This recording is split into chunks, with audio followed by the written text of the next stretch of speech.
Well, it's really nice to meet you. My name's Rachel, obviously. Yes. Do I call you Mr. Burnt Banksy? Do you have a name? Do you have a public? Yeah, honestly, I think we're going with Burnt. Awesome. But now it's kind of okay. So. Amazing. All right. Well, thank you again for joining me. I figure we'll just have a very natural kind of candid chat about this. Likely what I'll do with your permission is share this on the podcast, but possibly also share it on YouTube as well, depending on, if we get the okay from you. So I have a ton of questions, but what I'd like to do first of all is just obviously congratulate you on something insanely exciting. Thank you. This is really just blew up the art world in the best way possible the last couple of weeks. And I think, really just tilted everything on its head. So I guess my first question to you before we kind of get into the details is, what is the goal of this particular project? Absolutely. And so I think the goal is actually pretty much met. And so, I'll bring it a little back.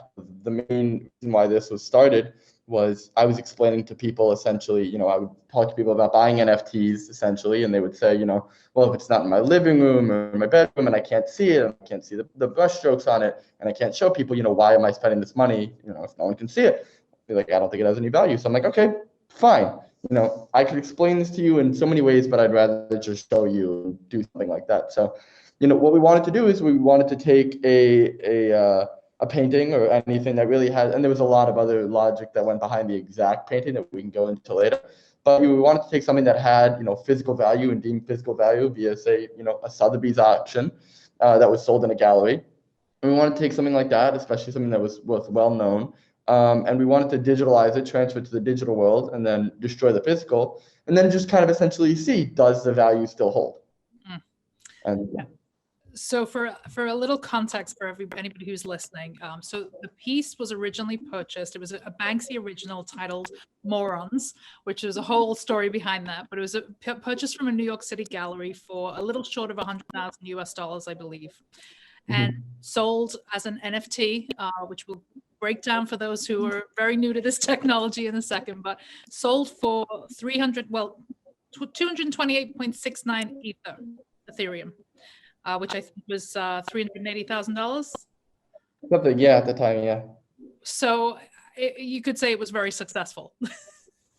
Yes, no, very successful, very successful. But when I determined the success of this, my success kind of came after the auction, right? And so, my success was deemed in the amount of conversation that was sparked, that being on CBS, that being on Forbes, Guardian, BBC, etc. And then even just having this, and then there's a few people, especially in the NFT community, that have continued to make work, and we've given back. We worked on Pussy Riot's NFT drop. We worked on Alec Monopoly's Naked Philanthropist, and I think that's kind of where the success is driven, not necessarily in any monetary value. Yeah, and one of the things that I was reading, which I think is really interesting, is that you really wanted to inject some trust around the whole concept of selling these, non-fungible tokens. Can you talk a little bit about what kind of response you've seen in terms of the trust? Because certainly from my little corner of the art world, I've just seen a surge in artists that are coming to me and saying, how do I do this? How do I get started? Where do I go? Like, there's a lot of excitement. Have you seen, do you feel like this is a moment that's really inspired the community?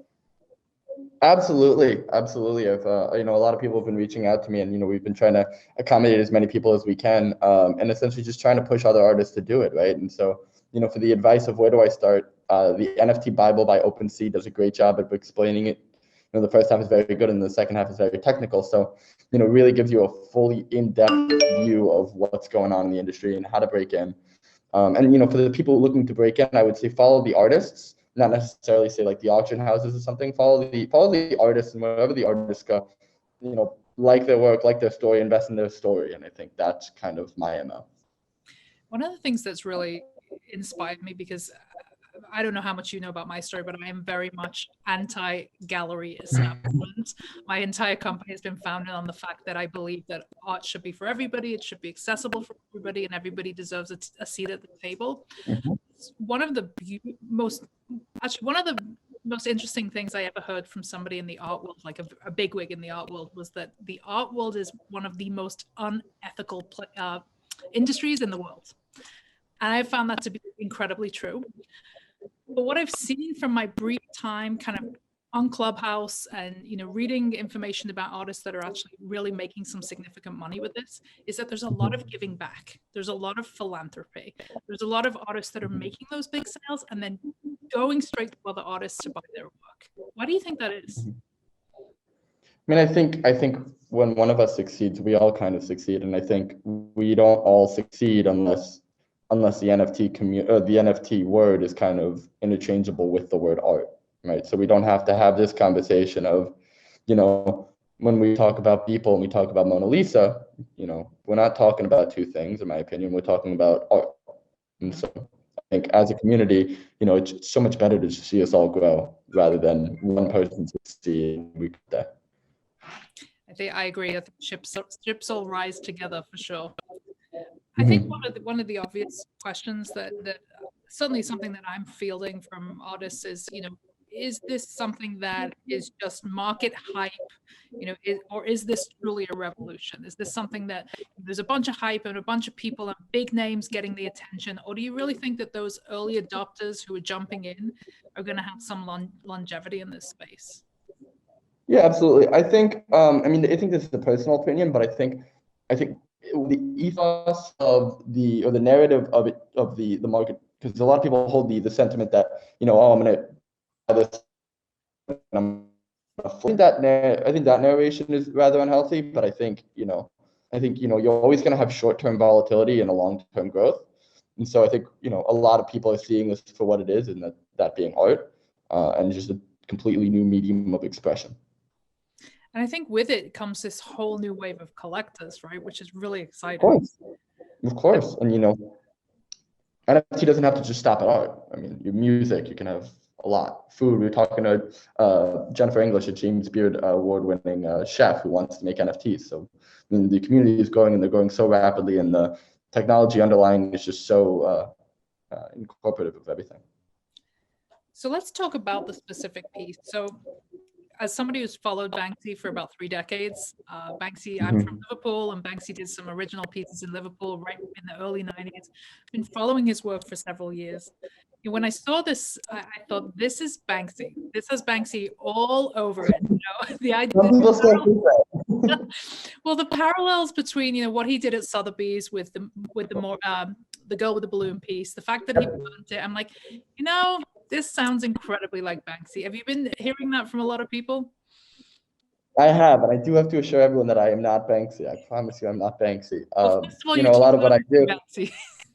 I know, okay, and I know a lot of the things that I've done, right? And I think because I have such a deep respect for Banksy, and a lot of what I do is honestly more of an homage to Banksy and just how much I love his work and everything like that. And my homage is honestly being misinterpreted for Banksy, right? You know, call it, you know, sure, the mask, you know, the anonymity to it, right? You know, the painting, the spectacle, the just, you know, the call it establishment, if you would. The ethos is, you know, Banksy focused, and I think that's more of an homage rather than anything. So that's, you know, why we're going by Burnt these days too. Have you had any opportunity to reach out to his team and ask for a comment? So I remember there's a CBS article that reached out to the team and then gotten no comment.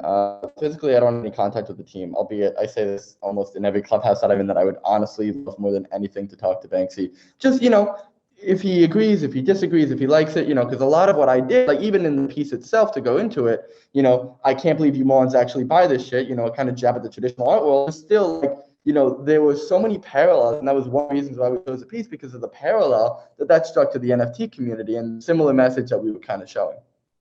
I just get the sense that he would absolutely love this. I hope. I really do hope. I really do hope. And it just, you know, it really extends that narrative of like the disdain for the art world, really, and what the art world has been. And it's been this, you know, this world of gatekeepers, right? Of people who make decisions, people who, you know the right collectors. And this is the same like 1% of the 1% that gives the opportunities, that spends the money, and that has these kind of favorite artists that get all the work. And it's just so just unethical and wrong. So to see this happening, and to actually see artists that have really been putting in the grind, like as an example, I've been chatting with JR Artworks, you know, an artist he's a teacher, he's like hustled, you know, all his life with his physical art, and to see somebody like that now really kind of just selling out is amazing. It's amazing. Yeah. And then you have the, you know, this story, which is just it really does just underline the fact that this is a moment where things are going to change.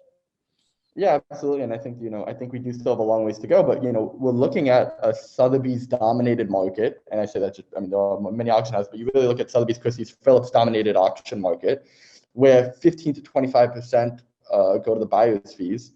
And there is just such a high barrier to entry, which is why you had the term starving artists for so long. And I think, I mean, listen, there are high gas fees that are being, you know, worked on. There's going to be a lot of good projects coming out there that work on addressing the high gas fees. But I think in the long run, I mean, even so, $100, I guess, to mint an art piece, sure, but it's so much lower than the barrier to entry that currently exists, where you need to be in the scene, you need to be known, and, you know, that's why it's so hard to break into the art industry. Here, hop on Twitter, hop on ClubHouse, sell yourself, and that's you hopping into the art industry, because, you know, people buy your work, yes, but people invest in you, right? It's your medium to get your word out there, and so people are here to listen to you and what you have to say. 100%, and I think that has the gallery folks shaking in their boots right now, because we have some power back to be able to actually put ourselves in front of those right people. How do you feel about the likes of Sotheby's and Christie's all now talking about jumping into this market? It's amazing. It's really it's amazing, because even so, there are a few different tranches of buyers, right? The same person who's buying, a Top Shot collectible, call it, or like a $300 piece of artwork, you know, they're not the same person who just spent $70 million on the Beeple painting, right? And so I think there's always going to be high-end auction houses, but I think the problem is now we're addressing the medium to lower-end auction houses, where, you know, a lot of people are trying to break through. Yep. So talk me through the auction, because, you know, obviously you purchased this piece. Now, am I okay to say this publicly, that you're associated with Injective, or I'm assuming you're associated with Injective Protocol, or is there a disconnect between the two? On a personal level, I'm not associated with Injective Protocol. Okay. A few of the members are. Okay, so the protocol is the company that purchases the piece from you. Mm-hmm. Okay, so most of the team is a part of Injective Protocol, kind of working together on, you know, especially like the technical end of this. Right. So talk me through the process of, you know, there was a huge risk in what you guys did, right? Let's be realistic. There was no guarantee that this $95,000 or $100,000 that you go and drop on this Banksy piece, you then take it to a Brooklyn park, set fire to it. There was no guarantees you were gonna pull this off, right? So talk me through that process, like emotionally what that was like. Yeah, absolutely. So I do have to say, it was not a Brooklyn park. It was someone's backyard, a friend of a friend's backyard. Just, you know, for legal reasons. But I guess I'll just walk you through right from the beginning, right? So we actually purchased this piece. You know, the idea kind of stemmed out kind of late December, early January. Immediately bought the piece. We walked into the Title Gallery here in New York. I'm New York City based. The whole team's New York City based. And so we walked into the gallery. You know, we purchased the piece almost essentially on the spot, just because we knew we needed this piece. And so we had it professionally photographed, and, you know, there was a lot, right? Because it was, and I think, you know, again, when I think about the successes and the pitfalls, I think my biggest fear wasn't losing the money. My biggest fear was that this story would there were two things. The story would either just not get picked up, and it would just be a random burning for no point, or the message would be misconstrued. And so I see a lot more of the message being misconstrued right now in something like, say, like a BBC article saying that this was a cash grab or something like that, or we're just burning art, right? We're trying to send a message here. And I think we're getting that point across very slowly, but it's great to have the conversation, because that's how we progress. One of the things that, to that note, that I think is amazing is that the same week Banksy releases a new piece. He does this piece on the prison wall. That's amazing. He hasn't done anything in months. And your story is higher up in the rankings than his own. Like, that's going to be pretty wild, right? As somebody who's a fan of Banksy. It was weird. I mean, definitely, we competed with him in the headline, but it was, I mean, listen, if you, especially within the first week of it, if you just even Googled art on news, we were the top hit, right? And so, I mean, the publicity was great, and, it was great for Banksy too, and I think, in my opinion, because, as many people that were trying to search Burnt Banksy were getting the news that Banksy had done this new thing on the prison, right? So even the people who were looking at the prison, were able to find us, and I really think it was more mutually beneficial than anything because we both got so many eyeballs on them. Like, look at the Google search trends. Yep, it's the best way to do it. I'd be interested to see if Banksy had a surge in sales as a result. If he got a bump on this, I do think that the morons pieces might have a little more value to it. I think so. I've had some. It's so funny is I've had some people just reach out to me and be like, I have the AP version signed of the Banksy. Do you want to burn it? I'm like, no, like that's not the point of this. I'm not a professional Banksy burner. Like, I don't burn it. I know you call me burnt. I'm not gonna burn anymore, I swear. So I guess that's kind of a good lead into my next question. I've been in a couple of ClubHouse rooms where you've been speaking, and amazing to hear some of the ideas that you have. But what is next for you? What are you thinking about? Can you share anything with us, even just a little snippet about what you might be doing next? Okay, I'll give you two.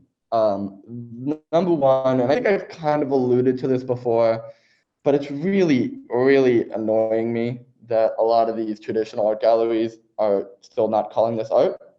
So we are actually touring places probably tomorrow in West Village across in some of these galleries. Well, obviously to open not an art gallery for NFTs. I love it. So, yeah, no, but we're not opening an art gallery because this doesn't art, obviously. It's going to ruffle a lot of feathers, and I look forward to celebrating that with you. The critics are calling it, like you said, the BBC article. There's a couple of these, art critics that are calling it a stunt to make money. One of the things that I did read was that perhaps there's a part of this money that is going to be put towards some form of nonprofit or some form of COVID-related relief. Can you tell us a little bit about that, or just confirm that? Yeah, absolutely. And so, there's a few ideas, right? Honestly, we did not expect this piece to work out so well. And so, a big logic of what we're going to be doing, and it stuff ties into what we were talking about earlier with the NFT gallery, that's going to be a pop-up for about 2 weeks. And then after that, personally, what I'd really like to do is I'd like to take everything that we have, because we'd be getting a bunch of TVs, we'd be getting a bunch of stuff, and I'd really love to start an NFT gallery for, call it underprivileged communities or underprivileged artists who are really just trying to break out, open this out somewhere in Brooklyn or something like that, and really serve the community there. And then, I think a lot like what's going on, like with Pussy Riot or the Naked Philanthropist, and a lot of I think we're working with someone for the Myanmar Foundation, or no, the coup that's happening in Myanmar. But I think, there's a lot of different ways to give back, and I think realistically, most of the profits that we've made off of this are kind of be going into the next pieces to, like, the art gallery. It's so exciting, and just the full circle kind of irony of it is really, really something. So just a couple more questions, if I may. Yeah, please. That's what I'm here for. So we're seeing a lot of the big names jumping in. Just yesterday, listening to Diablo, who had an amazing story, by the way. Diablo, yeah. Oh my gosh. Do you think that that's going to be something that's going to really kind of quash the little men, the little women, the people that are, don't have the name and are really new to this technology? Do you think that that's going to affect kind of the distribution of who's getting collected? I gotta say yes and no, because there is the part where I spoke about earlier, where something like Steve Aoki's piece went for like $800,000. The person who's buying the Steve Aoki piece might not necessarily be buying a new artist piece that's just newly minted and newly fresh. However, he's bringing that attention to the community by saying, "Oh, I'm Steve Aoki. I'm Alec Monopoly. I'm someone with people, millions of followers, getting people into the conversation." I think that helps out the little guy trying to enter into the competition. Absolutely. How is this? One of the things I think has been really exciting about this is the explosion of ClubHouse.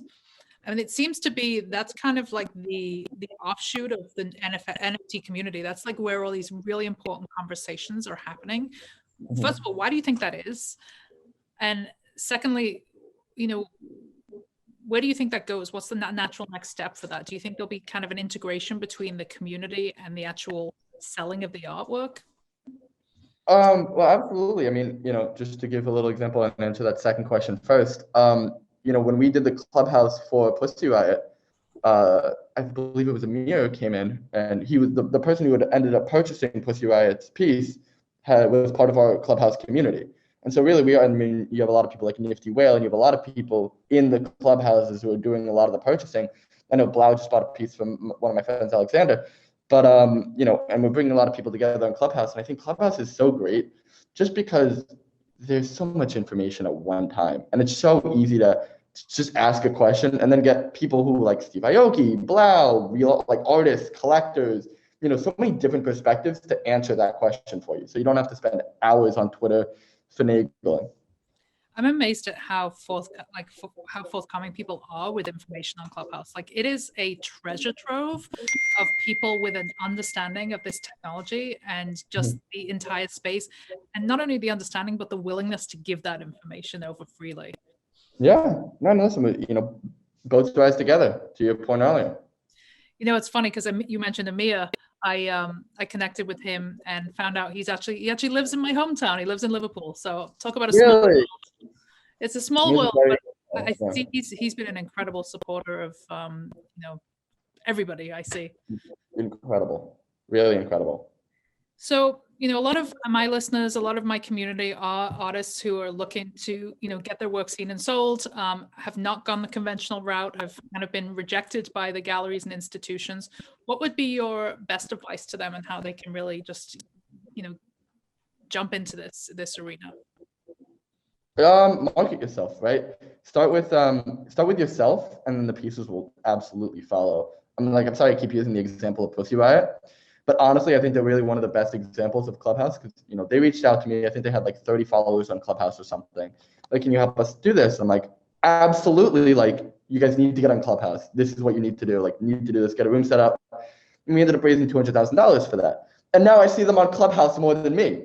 So like, I'm getting pinged to rooms by them.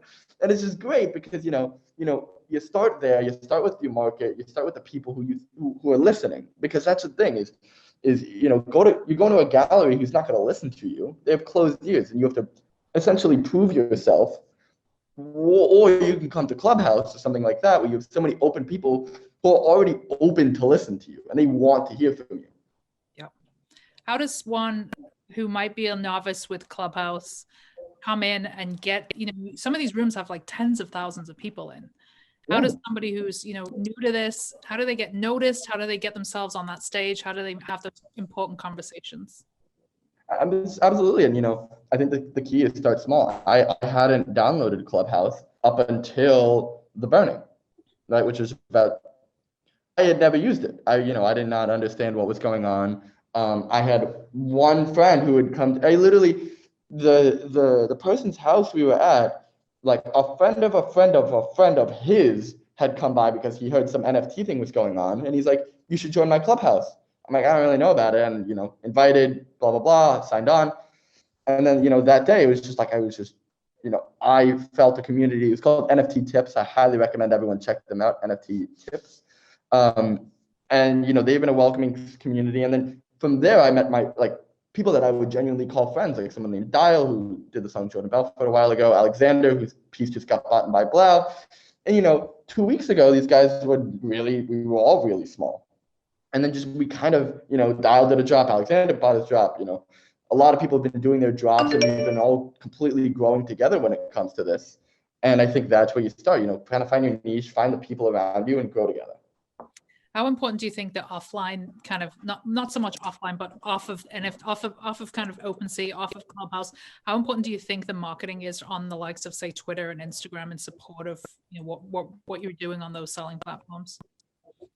I mean, it depends on the person, right? You look at someone like Alec Monopoly, whose main platform was Instagram, and it works for him because he has he has a platform for that. He got that out there. We also hopped him on Clubhouse towards the end.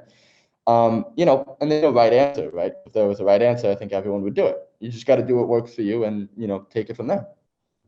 So one last thing, I always want to get into the emotion. So just tell me, when you saw those numbers going up and it's going up to 228 Ethereum, what are you feeling in that moment? You know what the funniest thing about that moment is so it was in a clubhouse that was kind of like the countdown to Burnt Banksy, right?